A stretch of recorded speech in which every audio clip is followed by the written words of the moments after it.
வணக்கம். வேந்தரின் உச்சிவேளை பகல் செய்திகளுக்காக சுகன்யா. ரவீனா. முதலில் தலைப்புச் செய்திகள். முதல்வர் பன்னீர்செல்வத்துக்கு மேலும் 5 எம்பிக்கள் ஆதரவு. நடிகர் ராமராஜன் நேரில் சந்தித்து வாழ்த்து.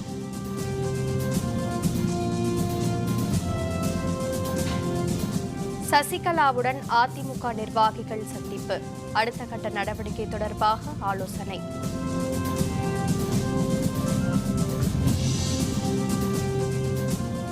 ஆளுநர் அவசரப்பட்டு எந்த முடிவையும் எடுக்க முடியாது. மத்திய இணையமைச்சர் பொன் ராதாகிருஷ்ணன் பேச்சு. திமுக உயர்நிலை குழு கூட்டம் நாளை மாலை கூடுகிறது. தமிழக அரசியல் நிலவரம் தொடர்பாக விவாதிக்க திட்டம்.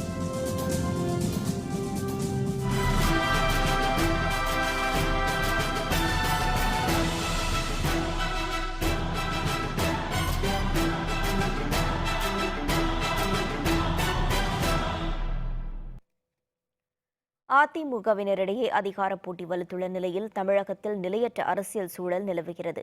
ஆளுநரின் முடிவுக்காக அதிமுகவினர் காத்திருக்கின்றனர். அதிமுக பொதுச் செயலரான சசிகலா முதல்வர் பதவியை தாமே பெறுவதற்காக தம்மை மிரட்டி ராஜினாமா கடிதத்தை பெற்றதாக முதல்வர் பன்னீர்செல்வம் கூறியதை அடுத்து தமிழக அரசியலில் பரபரப்பான சூழலுக்கு பஞ்சமில்லை. நொடிக்கு நொடி அரசியல் கட்சிகள் மாறி வருகின்றன. நாடு முழுவதும் தமிழக அரசியல் நிகழ்வுகளை உற்று நோக்கி வருகின்றனர். ராஜினாமா கடிதத்தை திரும்பப் பெறுவதாக கூறியுள்ள முதல்வர் பன்னீர்செல்வமும் தமக்கு எம்எல்ஏக்களின் ஆதரவு இருப்பதாக கூறி கடிதம் அளித்த அதிமுக பொதுச் செயலர் சசிகலாவும் ஆளுநரின் அழைப்புக்காக காத்திருக்கின்றனர். ஆளுநரின் நடவடிக்கை தற்போது மிகுந்த முக்கியத்துவத்தை பெற்றுள்ளது. முதல்வர் பன்னீர்செல்வத்துக்கு மேலும் 5 எம்பிக்கள் இன்று ஆதரவு அளித்துள்ளனர். முன்னாள் அமைச்சர்கள், எம்பிக்கள் மற்றும் தொண்டர்கள் என பல தரப்பினரும் பன்னீர்செல்வத்துக்கு தொடர்ந்து ஆதரவு அளித்து வருகின்றனர். இந்நிலையில் வேலூர் எம்பி செங்குட்டுவன் இன்று முதல்வர் இல்லத்துக்கு வந்து பன்னீர்செல்வத்துக்கு நேரில் ஆதரவு தெரிவித்தார். இதேபோன்று தூத்துக்குடி எம்பி ஜெய்சிங் தியாகராஜ் நட்டர்ஜியும் முதல்வர் பன்னீர்செல்வத்துக்கு தமது ஆதரவை தெரிவித்துள்ளார். பெரம்பலூர் எம்பி மருதராஜாவும் முதல்வர் பன்னீர்செல்வத்துக்கு தமது ஆதரவை அளித்துள்ளார். விழுப்புரம் தொகுதி எம்பி ராஜேந்திரன், மாநிலங்களவை உறுப்பினர் லட்சுமணன் ஆகியோரும் ஆதரவு தெரிவித்துள்ளனர். ஏற்கனவே மைத்ரேயன் உள்பட 5 எம்பிக்கள் தமது ஆதரவை முதல்வர் பன்னீர்செல்வத்துக்கு தெரிவித்துள்ளனர். இதையடுத்து முதல்வர் பன்னீர்செல்வத்துக்கு ஆதரவு அளிக்கும் எம்பிக்களின் எண்ணிக்கை 10ஆக அதிகரித்துள்ளது. முதல்வர் பன்னீர்செல்வத்துக்கு அதிமுகவினரிடையே ஆதரவு அதிகரித்து வரும் நிலையில் அவர் அடுத்த கட்ட நடவடிக்கை குறித்து தமது ஆதரவாளர்களுடன் இன்று ஆலோசனை நடத்தி வருகிறார். நடிகர்கள் ராமராஜன், தியாகு, அருண் பாண்டியன் உள்பட திரளானோர் முதல்வர் பன்னீர்செல்வத்தை சந்தித்து தங்களது ஆதரவை தெரிவித்தனர். இதுகுறித்த விரிவான தகவல்களை தருகிறார் நமது செய்தியாளர் விக்னேஷ். பரபரப்பான அரசியல் சூழலில் தமிழகத்தின் அடுத்த முதல்வர் யார் என்ற எதிர்பார்ப்பு அனைவரின் மத்தியிலும் நிலவுகிறது. அதிமுகவுடைய பொதுச்செயலர் சசிகலாவுடைய செயல்பாடுகள் பிடிக்காமல் தமிழக முதல்வர் ஓ பன்னீர்செல்வம் தான் தனியாக வெளியே வந்து மக்களுக்காக தொடர்ந்து போராடுவதாகவும் தனக்கு சட்டமன்ற உறுப்பினர்கள் ஆதரவு இருப்பதாக தெரிவித்திருந்தார். இன்றுடன் அவர் தெரிவித்து 6 தினங்கள் ஆகிறது. ஆளுநர் தரப்பிலிருந்து எந்த ஒரு அறிவிப்பும் வெளிவராத நிலையில் தொடர்ந்து முதல்வர் ஓ பன்னீர்செல்வத்திற்கு ஆதரவானது பெருகி வருகிறது என்றே சொல்ல வேண்டும். அவருடைய இல்லம் அமைந்துள்ள சென்னை கிரீன்வேஸ் சாலையில் அவருடைய இல்லத்திற்கு தொடர்ந்து தொண்டர்கள் அவருக்கு ஆதரவு தெரிவித்து வருகின்றனர். முன்னாள் சட்டமன்ற உறுப்பினர்கள், நாடாளுமன்ற உறுப்பினர்கள், கட்சியின் மூத்த நிர்வாகிகள் என தொடர்ந்து 6 தினங்களாக அவருக்கு ஆதரவு தெரிவித்து வந்தவண்ணம் இருக்கின்றனர். இன்றும் அதிமுகவுடைய நாடாளுமன்ற உறுப்பினர்கள் 3 பேர் அவருக்கு நேரில் ஆதரவு தெரிவித்திருந்தனர். இது ஒரு புறம் இருக்க, இன்று ஞாயிற்றுக்கிழமை விடுமுறை தினம் என்பதால் தமிழகத்தின் பல்வேறு பகுதிகளில் இருந்து தொண்டர்கள் அதிக அளவில் இங்கு நேரில் முதல்வர் அவர்களுக்கு ஆதரவு தெரிவித்து வருகின்றனர். அவர்களுடைய ஆதரவை முதல்வர் நேரில் பெற்று வருகிறார். இந்த ஒரு சூழ்நிலையில் இது ஒரு புறம் இருக்க, தமிழகத்தினுடைய திரைப்பட நடிகர்கள் அவருக்கு ஆதரவு தெரிவித்து வருகின்றனர். அதிமுகவின் தலைமை கழக பேச்சாளராகவும் முன்னாள் எம்பியுமான நடிகர் ராமராஜன், நடிகர் விக்னேஷ், நடிகர் தியாகு உள்ளிட்டோர் அவருக்கு நேரில் ஆதரவு தெரிவித்து வருகின்றனர். அருண் பாண்டியனும் நேரில் அவருக்கு ஆதரவு தெரிவித்தார். அப்பொழுது அவர்கள் பேசும்போது தமிழகத்தின் ஒரு சிறப்பான முதல்வர், எளிமையான முதல்வர் ஓ பன்னீர்செல்வம் திகழ்ந்து வருவதாக தெரிவித்தனர். அவருக்கு மக்களுடைய ஆதரவு தொடர்ந்து இருப்பதாகவும் அவர்கள் முன்வைத்தனர். மக்கள் எவ்வளியோ அவ்வளியை என்பளி, இதை முன்மொழிவர் மாண்புமிகு இதய புரட்சி தலைவர் அம்மா அவர்களால் நமக்கு அடையாளம் காட்டப்பட்டவர் அருள்மிகு அண்ணன் ஓபிஎஸ். அண்ணா என்ற 3 எழுத்து, எம்ஜிஆர் என்ற 3 எழுத்து, அம்மா என்ற 3 எழுத்து, இது 3க்கும் பெருமை சேர்ப்பது ஓபிஎஸ். அண்ணன் ஓபிஎஸ் அண்ணன் ஒரு எளிமையான மனுஷன். ஏன்னு கேட்டீங்கன்னா, உழைப்பால் உயர்ந்தவர் அண்ணன் ஓபிஎஸ் அண்ணன் அவர்கள். உழைப்பால் உயர்ந்தவர். இவர் மாதிரி மக்களை நேரடியாக தொடர்பு கொள்ளக்கூடிய ஒரே முதலமைச்சர் அண்ணன் ஓபிஎஸ் அவர்கள் தான், வேற யாரும் கிடையாது. இன்னைக்கு இருக்கிற கூட்டம், இங்க இருக்கிற கூட்டம் அங்க பாத்தீங்கன்னா விரிச்சோடு இருக்கு, யாருமே இல்லை. இந்த கூட்டம் நீங்க சொல்ற மாதிரி பிரியாணிக்கும் வரல, வேற எதுக்கும் வரல, தானா வந்த கூட்டம். இந்த கூட்டம் நிரந்தரமா அண்ணன் பின்னால இருப்போம், நாங்களும் இருப்போம். நான் மட்டும் இல்ல, தமிழ்நாட்டில் இருக்கிற ஒவ்வொரு இளைஞரும் அண்ணன் பின்னால இருக்கிறாங்க. இன்னும் ஒரு சில தினங்களில் அவர் முதல்வராவது உறுதி என்றும் இங்கு உள்ள கட்சியின் தொண்டர்கள் தெரிவிக்கின்றனர். மேலும் இன்று அதிக அளவில் தொண்டர்களை தொடர்ந்து வந்த வண்ணம் இருப்பதால் தற்போது கிரீன்வேஸ் சாலையானது களை கட்டி காணப்படுகிறது. வேந்தர் செய்திகளுக்காக கிரீன்வேஸ் சாலையில் இருந்து ஒளிப்பவர் விஜயுடன் எஸ் விக்னேஷ். ஆட்சி அமைக்க உரிமை கோரி ஆளுநரிடம் கடிதம் அளித்துள்ள அதிமுக பொதுச் செயலர் சசிகலா அடுத்த கட்ட போராட்டம் ஆதரவாளர்களுடன் ஆலோசனை மேற்கொள்ள உள்ளார். இதில் அதிமுக அவைத் தலைவர் செங்கோட்டையன், முன்னாள் அமைச்சர்கள், முக்கிய நிர்வாகிகள் கலந்து கொண்டுள்ளனர். இதுகுறித்த விரிவான தகவல்களை தருகிறார் நமது செய்தியாளர் புவனேஸ்வரி. அதிமுக பொதுச் செயலாளர் சசிகலாவுக்கு 5வது நாளாக இன்றும் அதிமுக நிர்வாகிகள் மற்றும் முன்னாள் அமைச்சர்கள் ஆதரவு தெரிவித்த வண்ணம் உள்ளனர். இந்த நிலையில் இன்று அவரது இல்லத்தில் ஆலோசனை கூட்டமானது நடைபெற்று வருகிறது. அது மட்டுமல்லாமல் இந்த கூட்டத்தில் அமைச்சர் பொள்ளாச்சி ஜெயராமன், முன்னாள் அமைச்சர்கள் ப. வளர்மதி, கோகுலேந்திரா, அது மட்டுமல்லாமல் அதிமுக அவைத்தலைவர் செங்கோட்டையன் ஆகியோர் இந்த ஆலோசனை கூட்டத்தில் கலந்து கொண்டுள்ளனர். தொடர்ந்து காலதாமதம் ஏற்படுகிறது, எனவே இதன் காரணமாக தாங்கள் போராட்டத்தில் ஈடுபட இருப்பதாகவும் அதிமுக செய்தி தொடர்பாளர் சமரசம் தெரிவித்துள்ளார். நாங்கள் அனைவரும் ஒற்றுமையாக இரட்டை இலை சின்னம் அம்மா எங்களுக்கு கொடுத்த இந்த வாய்ப்பு, இது அத்துணையும் மக்களுக்காக சேவையாற்றுகின்ற இந்த மாபெரும் பணியினை நாங்கள் ஏற்க, அதை தொடர்ந்து செய்ய மாண்புமிகு சின்னம்மா அவர்கள் தலைமையில் ஆட்சி அமைப்போம் என்று உறுதியாக நாங்கள் உறுதியேற்கிறோம். அவர்கள் போனவர்கள் எல்லாம் திரும்பி வந்து விடுவார்கள். ஏனென்றால் இந்தியாவை பொறுத்தவரை நாங்கள் 50 பேரும் ஒற்றுமையாக இருக்கிறோம். 50 பேரும் அதிமுக எம்பிக்கள் தான். ஆளுநர் அவர்கள் இதுவரையிலும் ஒரு சட்டமன்றத்தின் ஜனநாயக முறைப்படி இத்தனை எம்எல்ஏக்கள் இருக்கிறார்கள் என்று சொன்னால் அதை உடனடியாக கூப்பிட வேண்டும். முதலமைச்சராக அழைக்காதது ஜனநாயக விரோதம். இதற்கு தக்க பாடம் நிச்சயமாக ஜனநாயகத்தின் வழியில் இந்திய துணைக்கண்டம் கொதித்து எழும் என்பதை மட்டும் அடக்கத்தோடு சொல்லிக் கொள்கிறோம். எனவே 3 கட்ட போராட்டங்கள் நடத்தப்படும் என்று எதிர்பார்க்கப்பட்ட நிலையில் அவர் மறைந்த முன்னாள் முதல்வர் ஜெயலலிதாவினுடைய நினைவிடத்தில் தர்ணா போராட்டம் நடத்துவாரா, அல்லது கவர்னரை சென்று சந்திப்பாரா, அல்லது சட்ட ரீதியிலான முடிவுகளை எடுப்பாரா என்பது குறித்த இன்று ஆலோசனை கூட்டத்தின் இறுதியில் முடிவு தெரிய வரும் என்று எதிர்பார்க்கப்படுகிறது. வேந்தர் செய்திகளுக்காக சென்னை போய்ஸ் கார்டனில் இருந்து ஒளிப்பதிவாளர் பாலாவுடன் புவனேஸ்வரி. தமிழகத்தில் முதல்வர் தேர்வு குறித்து ஆளுநரை கட்டாயப்படுத்த முடியாது எனவும் ஆளுநர் சட்ட ரீதியாக முடிவு செய்வார் என மத்திய இணையமைச்சர் பொன் ராதாகிருஷ்ணன் தெரிவித்தார். சென்னை வடபழனியில் பாரதிய ஜனதா கட்சியின் தகவல் தொழில்நுட்பம் மற்றும் ஊடகத்துறையின் செயற்குழு கூட்டம் நடைபெற்றது. இக்கூட்டத்தில் மத்திய இணையமைச்சர் பொன் ராதாகிருஷ்ணன், மாநில தலைவர் தமிழிசை சவுந்தரராஜன் உள்ளிட்டோர் கலந்து கொண்டனர். பின்னர் செய்தியாளர்களுடன் பேசிய பொன் ராதாகிருஷ்ணன், எம்ஜிஆர் மற்றும் ஜெயலலிதா ஆகியோரால் வளர்க்கப்பட்ட அதிமுக பிளவுபடுவது கவலை அளிப்பதாக தெரிவித்தார். மேலும் ஆளுநர் மீது குறை கூறுவது ஏற்புடையது இல்லை என்றும் முதல்வர் தேர்வு விவகாரத்தில் பாரதிய ஜனதா அரசின் தலையீடு இல்லை என்றும் தெரிவித்தார்.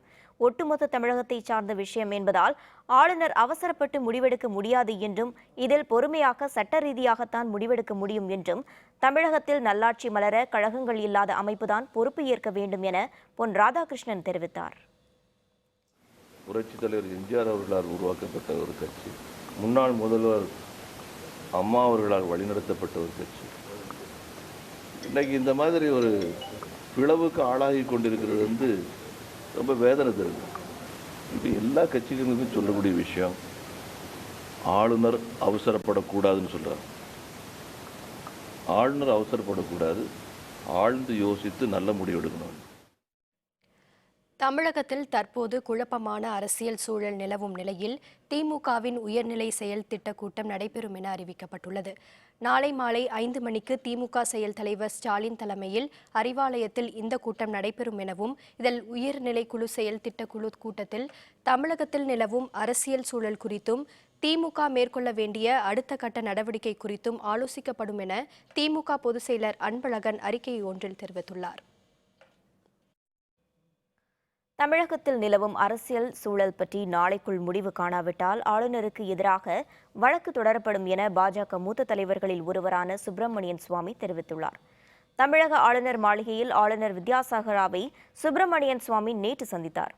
அதிமுக சட்டப்பேரவைத் தலைவராக தேர்ந்தெடுக்கப்பட்டுள்ள சசிகலாவை முதல்வர் பதவியேற்க அழைக்க வேண்டும் என அவர் வலியுறுத்தினார்.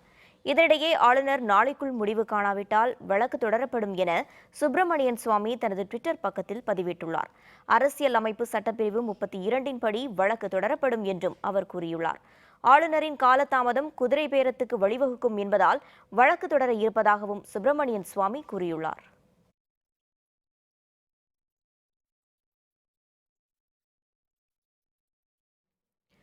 அதிமுக உட்கட்சி விவகாரத்தில் தலையிட விருப்பமில்லை என தேமுதிக தலைவரான விஜயகாந்த் தெரிவித்துள்ளார். தேசிய முற்போக்கு திராவிட கட்சியின் 17வது கொடிநாள் விழாவையொட்டி தஞ்சாவூர் கீழவாசலில் தேமுதிக தலைவர் விஜயகாந்த் காமராஜர் சிலைக்கு மாலை அணிவித்தார். பின்னர் தேமுதிக கொடியை ஏற்றி வைத்து பொதுமக்களுக்கு இனிப்புகள் வழங்கினார். பின்னர் செய்தியாளர்களுடன் பேசிய விஜயகாந்த், தமிழகத்தில் நிலையில்லாத மக்களாட்சி நடைபெற்று இருப்பதாக தெரிவித்தார். அதிமுக விவகாரத்தில் உட்கட்சி பிரச்சனையில் தான் தலையிட விரும்பவில்லை எனவும், விவசாயிகளுக்கு போதிய பாதுகாப்பில்லாத சூழல் நிலவுவதாகவும் விஜயகாந்த் தெரிவித்தார். இங்கே விவசாயிகள் டெய்லி செத்துக்கிட்டு இருக்காங்களே, அதை பற்றி யாராவது அரசியல் வந்து கேட்குறேன். இல்லை அந்த அரசியல் நிலவரத்துக்கும் யாராவது விவசாயிகளை பற்றி பேசுகிறாங்களா? இல்லை கவர்னருங்கிறது நிலையில்லாத கவர்னர், நிலையில்லாத உள்ளாட்சி, நிலையில்லாத முதலாட்சி. என்னை பொறுத்த மட்டும் உள்கட்சி வாரத்தில் தலையிட விரும்பவில்லை. ஜம்மு காஷ்மீரில் பாதுகாப்பு படையினர் நடத்திய தாக்குதலில் ஹிஸ்புல் முஜாஹிதீன் தீவிரவாதிகள் 4 பேர் சுட்டுக் கொல்லப்பட்டனர். ஜம்மு காஷ்மீர் மாநிலம் குல்காம் மாவட்டத்தில் தீவிரவாதிகள் பதுங்கியிருப்பதாக கிடைத்த தகவலை அடுத்து அங்கு பாதுகாப்பு படையினர் தீவிர தேடுதல் வேட்டையில் ஈடுபட்டனர். அப்போது தீவிரவாதிகள் பாதுகாப்பு படையினரை நோக்கி துப்பாக்கியால் சுட்டனர். பாதுகாப்பு படையினர் நடத்திய துப்பாக்கிச் சூட்டில் ஹிஸ்புல் முஜாஹிதீன் தீவிரவாதிகள் 4 பேர் சுட்டுக் கொல்லப்பட்டனர். தீவிரவாதிகள் நடத்திய தாக்குதலில் வீரர்கள் 3 பேர் வீர மரணமடைந்தனர். இதையடுத்து இரு தரப்பினரிடையே துப்பாக்கி சண்டை நீடித்து வருகிறது. பதுங்கியுள்ள தீவிரவாதிகளை தேடும் பணியில் பாதுகாப்பு படையினர் முனைப்புடன் ஈடுபட்டுள்ளனர். தடையை மீறி மீண்டும் கண்டம் விட்டு கண்டம் பாயும் ஏவுகணையை வடகொரியா சோதனை செய்துள்ளதற்கு அமெரிக்கா, தென்கொரியா, ஜப்பான் உள்ளிட்ட பல்வேறு நாடுகள் கடும் எதிர்ப்பு தெரிவித்துள்ளன. கண்டம் விட்டு கண்டம் பாயும் ஏவுகணையை வடகொரியா மீண்டும் சோதனை செய்ததாக சியோல் பாதுகாப்பு அமைச்சகம் தகவல் தெரிவித்துள்ளது.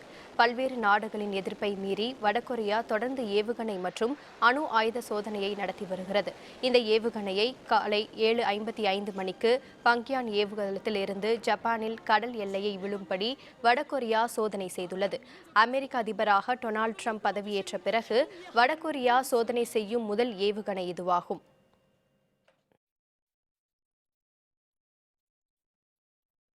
திருவண்ணாமலையில் பயங்கரம். அதிமுக பிரமுகர் படுகொலை, 3 பேர் சரண். விவரம் விளம்பர இடைவேளைக்கு பிறகு.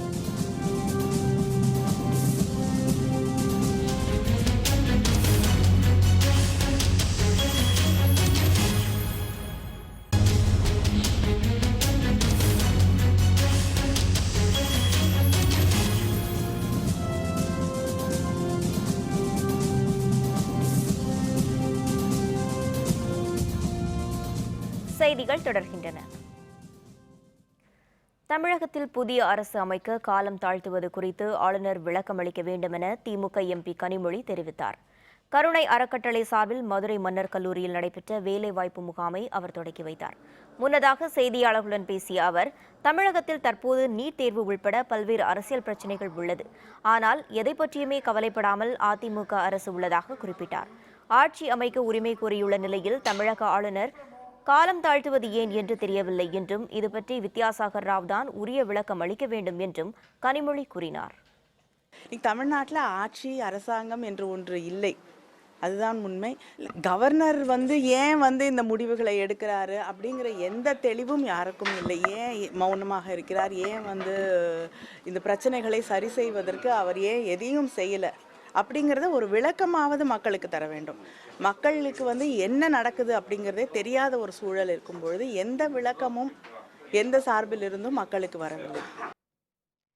தேனி மாவட்டம் பல்லவராயன்பட்டியில் கோலாகலமாக துவங்கிய ஜல்லிக்கட்டு போட்டியில் சீறிப்பாய்ந்த காளைகளை மாடுபிடி வீரர்கள் உற்சாகமுடன் அடக்க முயன்றனர். தேனி மாவட்டம் உத்தமபாளையம் அருகே பல்லவராயன்பட்டியில் ஏலைக்காத்த அம்மன் ஸ்ரீ வளரடி காரசுவாமி கோவில் முன் அமைக்கப்பட்டுள்ள வாடிவாசல் வழியே இன்று ஜல்லிக்கட்டு காளைகள் அவிழ்த்து விடப்பட்டன. மதுரை, திண்டுக்கல், அலங்காநல்லூர், பாலமேடு மாவட்டங்களிலிருந்து வந்திருந்த காளைகள் பங்கேற்றுள்ளன. ஜல்லிக்கட்டு காளைகளை அடக்குவதில் 450க்கும் மேற்பட்ட வீரர்கள் ஆர்வம் காட்டினர். காளைகளை பிடிக்க முயன்ற வீரர்கள் 4 பேர் படுகாயமுற்று மருத்துவமனையில் அனுமதிக்கப்பட்டுள்ளனர். வெற்றி பெற்ற மாடுகளுக்கும் வீரர்களுக்கும் பரிசுகள் வழங்கப்பட்டு வருகின்றனர். பல்லாயிரக்கணக்கானோர் திரண்டு ஜல்லிக்கட்டு போட்டியை கண்டு ரசித்தனர். திருவண்ணாமலை அருகே இருசக்கர வாகனத்தில் சென்ற அதிமுக பிரமுகரை அடையாளம் தெரியாத சிலர் அரிவாளால் தாக்கி படுகொலை செய்தனர். திருவண்ணாமலை மாவட்டத்தைச் சேர்ந்த கனகராஜ் அதிமுக முன்னாள் நகரமன்ற துணைத் தலைவராக இருந்தார். இவர் தனது நண்பருடன் இன்று காலை உடற்பயிற்சி மேற்கொள்ள சென்றார். திருமஞ்சன கோபுரம் அருகே சென்றபோது எதிரே வந்த இருசக்கர வாகனம் மோதி நிலை தடுமாறி இருவரும் கீழே விழுந்தனர். திடீரென முகமூடி அணிந்த 3 பேர் கனகராஜை அரிவாளால் சராமரியாக வெட்டியதில் அவர் சம்பவ இடத்திலேயே பலியானார். தகவல் அறிந்து விரைந்த காவல்துறையினர் உடலை கைப்பற்றி திருவண்ணாமலை அரசு மருத்துவமனைக்கு உடற்கூறு ஆய்வுக்கு அனுப்பினர். இந்த கொலை தொடர்பாக 3 பேர் அருகில் இருந்த காவல் நிலையத்தில் சரணடைந்தனர். தூத்துக்குடி மாவட்டத்தில் நடைபெற்ற மாட்டு வண்டி போட்டியில் ஏராளமான ரேக்லா வண்டிகள் கலந்து கொண்டு சீறிப்பாய்ந்து சென்றன. தூத்துக்குடி மாவட்டம் ஸ்ரீ வைகுண்டம், செய்துங்கநல்லூர், திருமலை, நம்பிக்கோவில் கொடை விழா, ஜெயலலிதா பிறந்தநாள் விழா, எம்ஜிஆர் நூற்றாண்டு விழாவை முன்னிட்டு முப்பெரும் விழாவாக மாட்டு வண்டி போட்டியை அதிமுக செயலர் சிவசுப்பிரமணியன் தொடங்கி வைத்தார். பெரிய மாட்டு வண்டி, சிறிய மாட்டு வண்டி என 2 பிரிவுகளில் நடத்தப்பட்ட போட்டிகளில் செய்துங்கநல்லூரில் தொடங்கி புளியகுளம் பகுதியில் நிறைவுற்றன. இந்த போட்டியின் போது சாலையின் இருபுறங்களிலும் நின்றிருந்த பார்வையாளர்கள் குரல் எழுப்பி போட்டியாளர்களை உற்சாகப்படுத்தினர். போட்டியில் வெற்றி பெற்ற வீரர்களுக்கு பரிசுத் தொகையும் கோப்பையும் வழங்கப்பட்டன.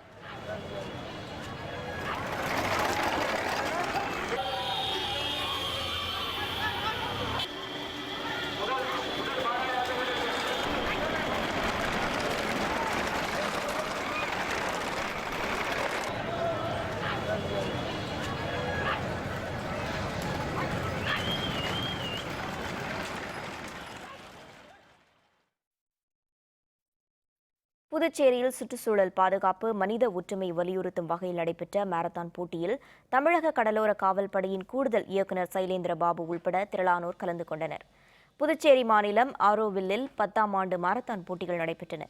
சுற்றுச்சூழல் பாதுகாப்பு, மனித ஒற்றுமையை வலியுறுத்தும் வகையில் நடைபெற்ற இப்போட்டிகளில் சைதாப்பேட்டை சட்டமன்ற உறுப்பினர் சுப்பிரமணியன், சைலேந்திர பாபு உள்ளிட்ட திரளானோர் கலந்து கொண்டனர்.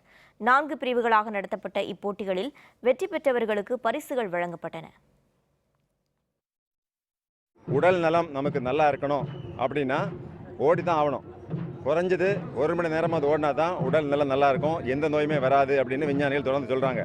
குழந்தைகளை ஓடுறதுக்கு நீங்கள் கட்டாயப்படுத்தணும். அவங்க ஓடுறவங்கள நீங்கள் உற்சாகப்படுத்தணும். நிறைய குடும்பங்களில் பிள்ளைகளை விளையாட விடுறதில்ல. விளையாடினா படிப்பு கெடுன்னு நினைக்கிறீங்க. ஆனால் விளையாடுறவங்களுக்கு மட்டும்தான் படிப்பு நல்லா வரும். 3 ஆண்டுகளில் 50 போட்டிகள் என்கின்ற இலக்கை வைத்து ஓடி இன்றைக்கு வெற்றிகரமாய் 50வது முறையாய் இந்த போட்டியை கடந்துள்ளோம். இது உலக சாதனையாக கருதப்படுகிறது. இளைஞர்களிடையே உடற்பயிற்சிக்கான விழிப்புணர்வை ஏற்படுத்தும் எனது தொடர் நோக்கம் 100 போட்டிகளில் தொடர்ந்து ஓடுவதென்பது. தைப்பூச திருவிழாவையொட்டி ஈரோடு கொங்கலம்மன் கோவிலில் நடைபெற்ற தெப்போற்சவ திருவிழாவில் திரளான பக்தர்கள் பங்கேற்றனர். ஈரோடு மாவட்டம் கொங்கலம்மன் திருக்கோவிலில் ஆண்டுதோறும் தைப்பூச திருவிழா வெகு விமரிசையாக நடைபெறுவது வழக்கம். கடந்த 1ஆம் தேதி கொடியேற்றத்துடன் துவங்கிய திருவிழாவில் நாள்தோறும் மூலவர் மற்றும் உற்சவர்களுக்கு சிறப்பு பூஜைகள் மற்றும் அலங்காரம் நடைபெற்றன. இதனைத் தொடர்ந்து முக்கிய நிகழ்வான தெப்போற்சவ திருவிழாவில் மஞ்சள் காப்பு அலங்காரத்தில் காட்சியளித்த மூலவருக்கு சிறப்பு பூஜைகள் நடைபெற்றன. பின்னர் கோவில் வளாகத்தில் பிரத்யேகமாக அமைக்கப்பட்ட தெப்பத்தில் பக்தர்களுக்கு காட்சியளித்தார். திரளான பக்தர்கள் கலந்து கொண்டு நெய் விளக்கினை மிதக்கவிட்டு தங்கள் நேர்த்திக் கடனை செலுத்தினர்.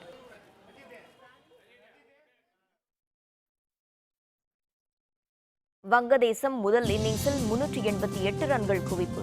இரண்டாவது இன்னிங்ஸில் இந்தியா தடுமாற்றம். விவரம் விளம்பர இடைவேளைக்கு பிறகு.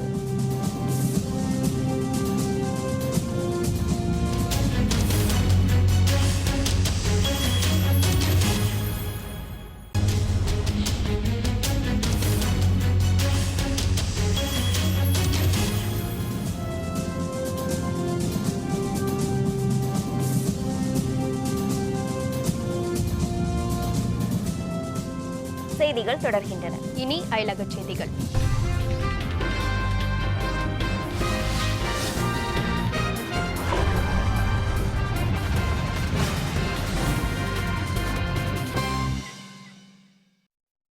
அங்கோலா நாட்டில் உள்ள கால்பந்து திடல் ஒன்றில் ஏற்பட்ட கூட்ட நெரிசலில் சிக்கி பலியானோர் எண்ணிக்கை 17ஆக அதிகரித்துள்ளது. ஆப்பிரிக்க நாடான அங்கோலாவில் உய்கே நகரில் உள்ள மைதானத்தில் உள்ளூர் லீக் கால்பந்து போட்டிகள் நடந்து வருகின்றன. சாண்டா ரிட்டா ரெக்ரீட்டிவோ என்ற அணிகள் இடையிலான போட்டியை காண ரசிகர்கள் திரண்டிருந்தனர். 8000 பேர் மட்டுமே அமர்ந்து போட்டியை காண இயலும் மைதானத்தில் அதிக அளவில் பார்வையாளர்கள் அனுமதிக்கப்பட்டனர். வீரர்களும் மைதானத்திற்கு வந்து ஆட்டத்துக்கு தயாராகினர். மக்கள் கூட்டம் கட்டுப்படுத்தாத முடியாத அளவுக்கு முண்டியடித்ததால் ஏற்பட்ட நெரிசலில் சிக்கி 12 பேர் மூச்சு திணறி உயிரிழந்தனர். 56 பேர் படுகாயமடைந்தனர். அவர்கள் மீட்கப்பட்டு மருத்துவமனைகளில் அனுமதிக்கப்பட்டனர். அவர்களில் 5 பேர் சிகிச்சை பலனின்றி பலியானதால் உயிரிழந்தோர் எண்ணிக்கை 17ஆக உயர்ந்துள்ளது.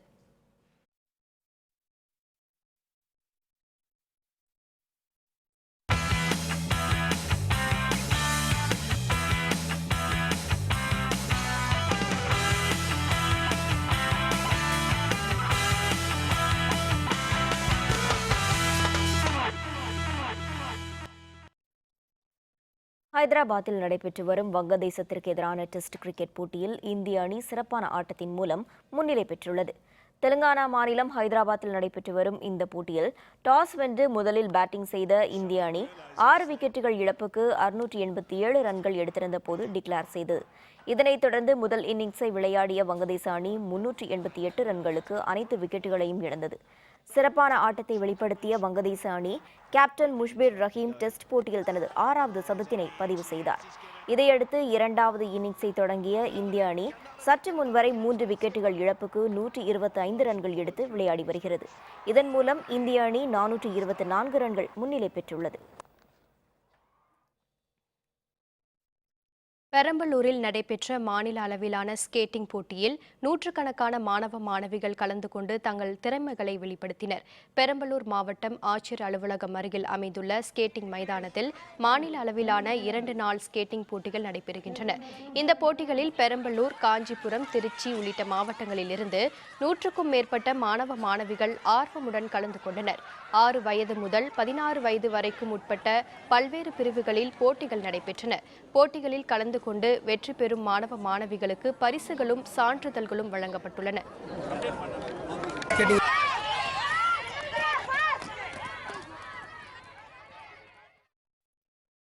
மீண்டும் தலைப்புச் செய்திகள்.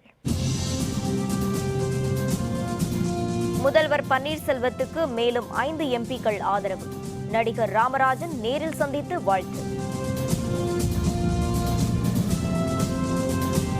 சசிகலாவுடன் அதிமுக நிர்வாகிகள் சந்திப்பு. அடுத்த கட்ட நடவடிக்கை தொடர்பாக ஆலோசனை. ஆளுநர் அவசரப்பட்டு எந்த முடிவையும் எடுக்க முடியாது. மத்திய இணையமைச்சர் பொன் ராதாகிருஷ்ணன் பேச்சு. திமுக உயர்நிலைக்குழு கூட்டம் நாளை மாலை கூடுகிறது. தமிழக அரசியல் நிலவரம் தொடர்பாக விவாதிக்க திட்டம். இத்துடன் வேந்தரின் உச்சிவேளை பகல் செய்திகள் நிறைவடைந்தன. மீண்டும் மாலை 5:30 மணிக்கு வேந்தரின் அந்தி மாலை தொடர் செய்திகளில் சந்திப்போம். வணக்கம்.